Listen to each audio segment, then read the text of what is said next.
আসসালামু আলাইকুম, কেমন আছেন সবাই? আশা করি সবাই ভালো আছেন। আলহামদুলিল্লাহ আমিও ভালো আছি। আজকে চলে এসেছি 1 পাউন্ডের একটি কেক ডেকোরেশন ভিডিও নিয়ে। তো এটা ছিল আমার ভাসুরের ছেলের জন্য বানানো একটি কেক।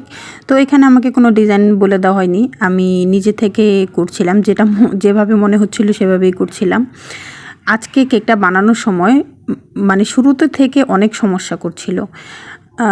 বানানোর সময় থেকে বারবার কারেন্ট চলে যাচ্ছিল, আর ডেকোরেশনের একটু আগেও কারেন্ট চলে গেছিলো। যখন নাকি ডেকোরেশন শুরু করেছি তখনও চলে গিয়েছিল। আমি তো শুধু ভাবছিলাম যে ডেকোরেশনটা ভালো মতো করতে পারবো কি না, বারবার শুধু মনে মনে দোয়া পড়ছিলাম। তো যাই হোক, তা এখন আপনারা দেখতে পাবেন, একটু ভিডিওতেই দেখতে পাবেন যে একটু পরেও মানে কারেন্ট চলে গেছে। এই তো দেখতেই পেলেন কারেন্ট কিভাবে চলে গেল। যাই হোক, এখন হচ্ছে যে চেরি গোলাপগুলো আছে আমি সেভাবে চেরি গোলাপগুলো করে নিব। এখানে নজেলটা ছিল হচ্ছে 124K। তো এটা দিয়ে আমি হচ্ছে ছোট করে নিব।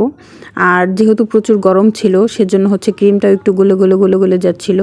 তারপরও আমি চেষ্টা করছিলাম যে যত তাড়াতাড়ি সম্ভব করার জন্য।